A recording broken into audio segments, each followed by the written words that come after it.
Good. So this is a standards summit, and so I wanted to give a quick 10-minute overview of where we are in the standards process. I note there's not every seat is full today. We're probably about, I don't know, at least 3/4 full. I think some more people will drift in during the day. But we are videoing the session, and we will be publishing the videos on the share file. So all the speakers that you hear today, this morning, will be available on our share file, and in due course we'll go to our YouTube channel. And the same goes for the excellent speakers that we had on Monday as well. The standards programme, I just wanted to explain a little bit, or remind people a little bit about what the standards process is. So the standards process is really the control system by which we ensure that the standards take off correctly, fly straight and land safely. In other words, they become robust international standards.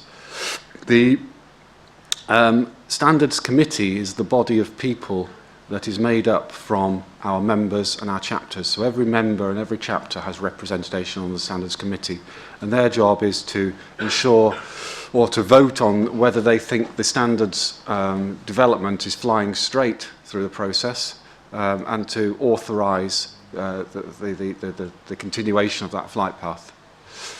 Okay, their job is not, the Standards Committee's job is not to do the technical content, and I think people in the Standards Committee sometimes fear that it is.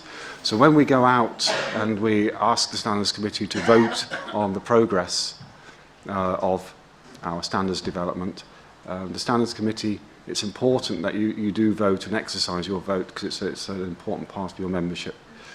The Standards Committee Technical Executive is the core body of technical people within the buildingSMART community who meet regularly, and they are the people, as well as the project expert panels who are selected for each project that is developing a standard. They are the people that do the technical work, the engineering part of it. So I thought that was just worth sharing.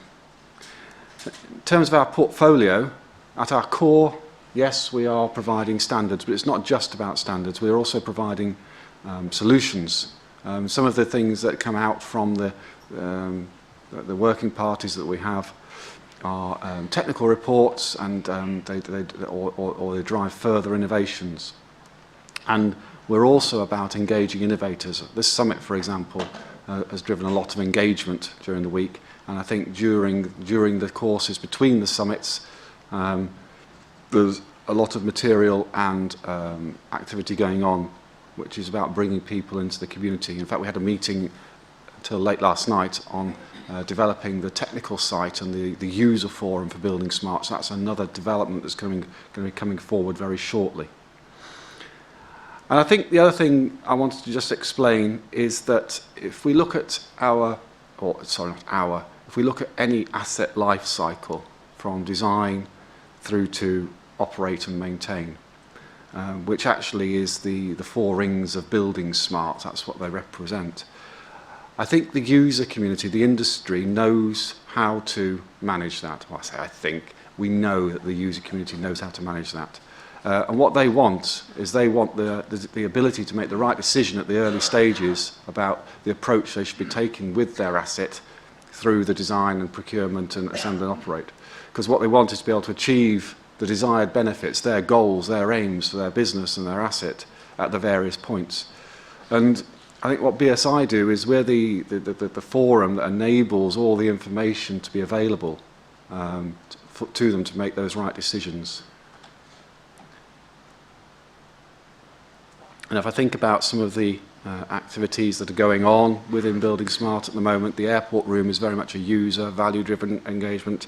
We're doing work on the buildingSMART international product strategy, and how we're going to develop our standards for the future. There's a lean and design for manufacturing assembly activity going on. We have rail, road, harbours, rebar, which we'll hear a little bit more about soon, bridge, tunnel, and many others. These are all being driven by industry. So if you just look at what we've submitted to the Standards Committee since Barcelona for vote, we have submitted a final technical report on regulations. That will be published next week on our website as a buildingSMART technical report. Very important document. We have started a project on harbours and ports, so that will be entering the standards process shortly, and the standards committee need to vote on that. We are working through the development of an IFC for energy view for thermal boundaries, and another one for quantity takeoff. And we're also working on level of definition or level of development. We're not sure what it is yet, so it's level of X. So with the Standards Committee at this moment, we're waiting for votes to come back. We have a working group that is being set up to define exchange requirements for rebar in concrete, reinforcing bar. We have IFC Road, which is a project which is starting. We have an infrastructure common schema, which is to define all the common elements of civils works in order to get the other projects on road and rail and bridge and tunnel started. And we'd like the votes back from the Standards Committee, please, by the end of this month. And coming out to the Standards Committee shortly is an infrastructure asset management technical report. It's a very good report. It's received good press internally. We want the Standards Committee to read it and vote on it, and so that we can then publish it. And that will be an 8-week voting period. And we always allow an 8-week voting period for all our final standards and final technical reports. And the IFC Rail project will be going into development shortly as well. And we're going to ask for a 4-week voting period on that, so that it can go into the standards process and start being developed. This is a big project. We're looking at about €3 million of investment, both with work in kind and contribution from the rail stakeholders to pay for project management. It's our biggest project to date. So, just to let you know, we finish here today, and then in March we all gather again for our next International Standards Summit in Paris. We had a meeting yesterday to do some of the definition of that. We will have a one-day plenary. We will then have 2 days of working meetings on the airport, building, construction, infrastructure, product and rail project. So I'm giving rail project 2 full days, 2 full clear days. It's such a big project.